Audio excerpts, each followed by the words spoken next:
In this video, I would like to talk about how I faked my death. Anytime you're having a conversation with somebody and you say, yeah, the time that I faked my death, they take a step back and they say, wait, what did you just say? So prior to going to prison, I worked hard on keeping my past and my history and my background private and secret from friends and neighbors and people that I might work with. However, I had an obligation to tell girlfriends, women that I dated, my history and my background, and I did. In 2011, I started dating a woman whose professional career was in putting information and stories out there for the public. I told this woman my entire background, my entire history, and she was just blown away. I also told her how I worked hard on not telling people my background and my history, and I wanted to keep it all private. She tried to convince me that I should be open and tell people about the things that I've done and the things that I've been through, but I wasn't comfortable with it, and I didn't want to. In 2012, I was out on bail from jail, and I wanted to spend as much time with my girlfriend, obviously. And so one day she had a hair appointment scheduled, and we went to this hair salon. And while she's getting her hair cut, she's sitting in the chair, the hairstylist is working on her hair. She turns over and says to me, "You should tell the story about the time you faked your death." And the hairstylist is like, "Wait, what?" And me, I said, "No." So my girlfriend starts telling the story. And not having been in the situation firsthand, she was butchering the story. So I said, wait, all right. I took over. I told the story. When I got done, the hairstylist is like, "That is the most amazing story I've ever heard. I would be telling everybody." That hairstylist's reaction made me think maybe I should tell these stories. This is that story. The story really starts when I was 16, because when you hear this story, like other people, you may ask, how could I do that to my family? So in order to show my mindset at age 21, I have to go back to when my first arrest happened when I was 16. I was arrested for the first time when I was 16. My dad had an extra car. I wound up taking the car without his permission.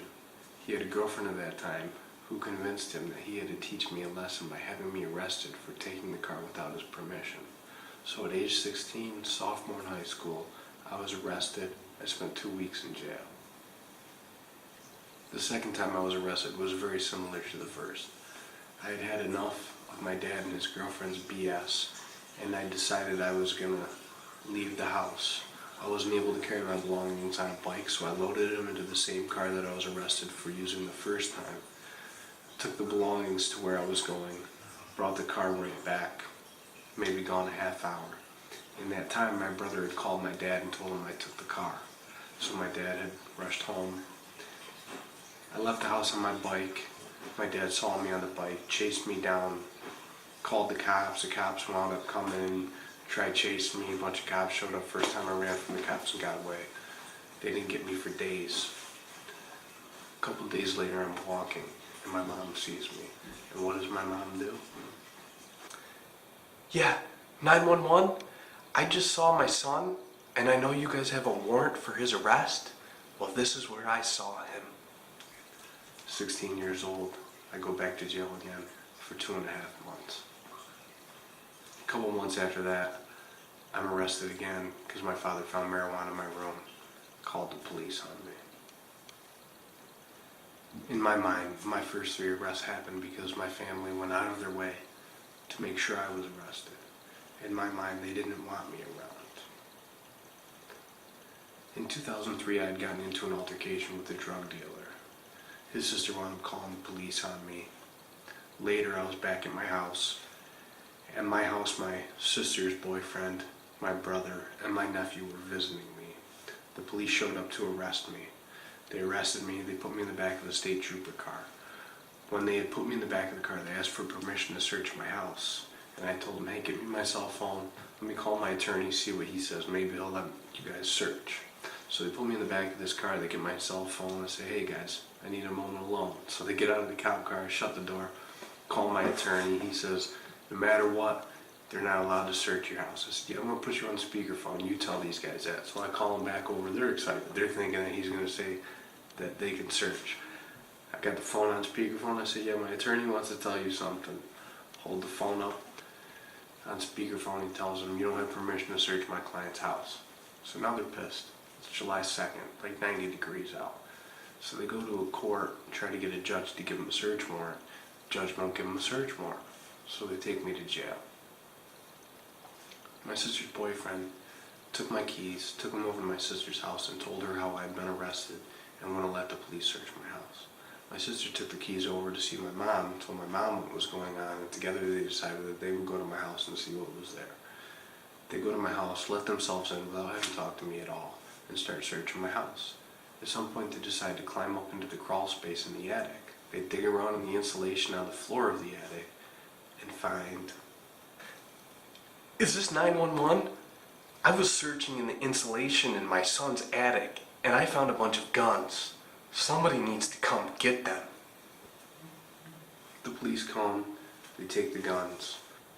I'm sitting in jail on the charges related to the altercation with the drug dealer when they came and charged me with the guns and charges related to the guns. The charges relating to the drug dealer all got reduced to a single misdemeanor, and I got sentenced to a county year. On a county year, you only do 8 months with good time. When I was done serving the 8 months for the charges related to the drug dealer, I was eligible to be bailed out on the felony charges relating to the guns. I had the $10,000 cash bail posted and I was released. At that time I had a girlfriend who I had been with for years. Her and I started staying in a hotel suite in Monroe County. We stayed there for about 5 or 6 weeks. During that time I had told her about a conversation I had during a visit with my dad. My dad had come to the jail to see me, and he had told me that if he was facing as much time as I was facing, he would bail out. He would pull a crazy stunt to fake his death, and he would run. For the first few weeks when we were living in the hotel, we would kind of joke around about what my dad had said. You know, could you imagine, what if, maybe.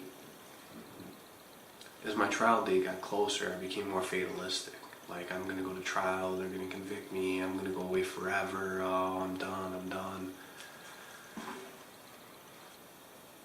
My trial on the gun charges was scheduled for April 5th, 2004.